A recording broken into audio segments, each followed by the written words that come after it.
On DC Music Rocks, we're shining a spotlight on the great songs, artists, and incredible people behind the DC region's local music scene. So Ben Tum, I'm so excited you're here. I just can't speak your name right, man. Gosh darn it. We'll fix that in post. Ben Tufts, one of the premier drummers in the DC region, grew up in Sterling, Virginia, and bought his own drum set in 8th grade from the money he earned delivering newspapers. He spent a lot of his early youth listening to his parents' record collections, including and especially the Beatles and Led Zeppelin. He's played with over 100 bands and artists in the DC region and beyond over the years. And I met Ben through the scene. We're both drummers, but then I took a lesson with this guy at 7 Drum City, and I've looked up to you for ages, man. So it is a treat to actually have you here live, so I get to share the news about Ben with everybody. Thanks for being here, man. Well, I appreciate it. It's my pleasure to be here. And may I say, I wanted to at some point say this. What you're doing with this show for the scene is really remarkable, and that's one of the things that I think doesn't get said enough.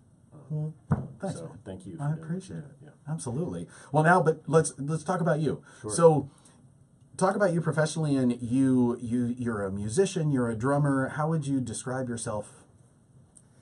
On that front. I would describe myself as a drummer. I do also play bass guitar and a bunch of different percussion instruments, and I'm dangerous enough on keyboard and guitar to sit down and plunk out some chords, but I wouldn't dare to perform on those instruments most of the time because I'm in bands with people that are much better at it than I am. But I'm a drummer and a teacher, and teaching is actually a huge piece of what I do and who I am.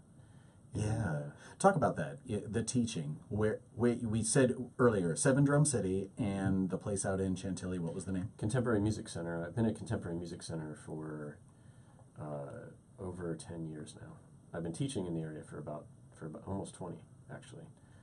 7 Drum City, I was actually the first drum teacher that 7 Drum City hired. And Miles Ryan, who runs that place, is like a visionary. If you had told me 4 years ago that the DC area would embrace a lessons and rehearsal studio, but a lesson studio that was dedicated to just drums, I would have laughed you off the sidewalk. And I have never been happier to be so wrong, because Miles identified a real need within the scene, and it's a beautiful place, not just because I get to teach drums there. I really appreciate that. But there's just a sense of community there, which you've witnessed. Yeah. That's really unlike any other place I've worked, and I've taught at a lot of places. So, if you're looking, and definitely if you're a musician or you're looking to be involved in the music scene, 7 Drum City is a great place to go, to at least find an entry point and find people like you, for sure. Yeah, absolutely. Now, so there's lessons, and then you play with a lot of different artists. How many currently? Can you even keep track? No. Does it get crazy? Well, this a kind of a boring answer. I'll try to get through it really quickly. But essentially, when you're a freelance drummer, there's a little bit of a gray area. But essentially, there's bands that you're invested in, where you rehearse every week, and everybody's on the hook for money stuff, and everybody gets to make decisions about the band, and nobody, a show doesn't get booked without everybody being on board. That's a band. Yes. And then I also play with a number of artists, and with some of these folks I have an even longer musical relationship than the bands I've been in. But folks who, generally singer-songwriters, folks who play many shows where they don't even need, not only do they not need a drummer, but they don't need a band.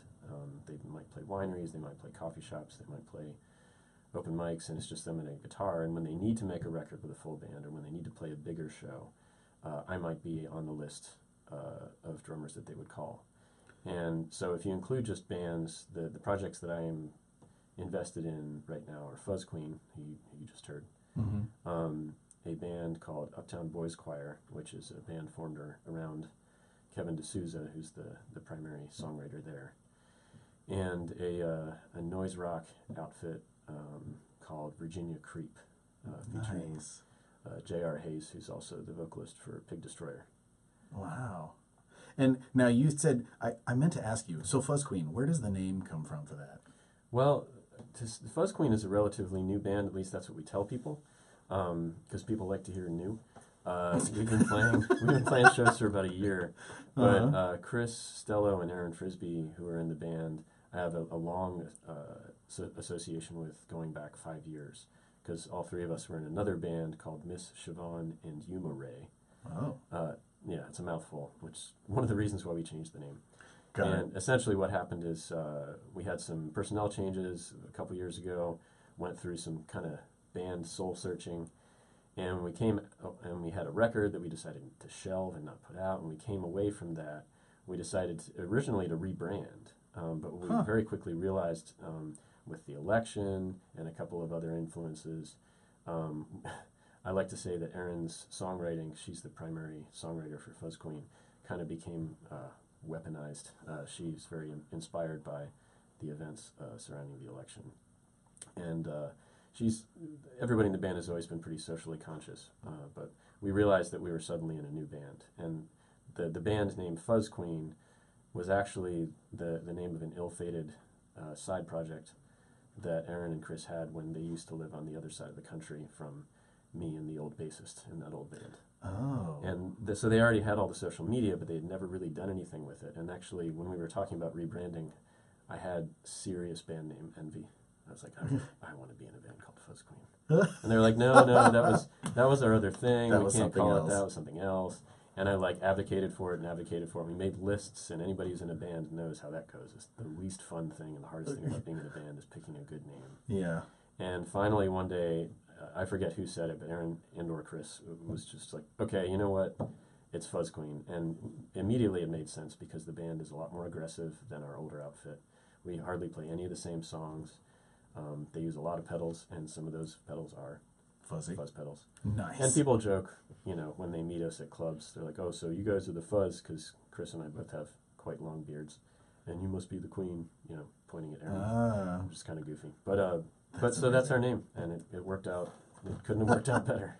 That's awesome. All right, now, so you do all this stuff with drumming. I do want to touch on, what do you do outside of drumming? So what's hobbies? What else do you do?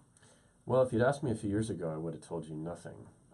But being a workaholic, there's an end game to that's not pretty, where you can really burn yourself out. And several years ago, after a couple life events, I started to kind of think about what I wanted in my life besides music. Was just something that since leaving college I just never even considered for a moment, because every second, every minute was about teaching or recording or performing. Yeah. And so I started running, and at this point I'm a pretty avid runner. I run between 10 and 20 miles a week. Holy smokes. I haven't done a lot of racing this year, but I enjoy racing also.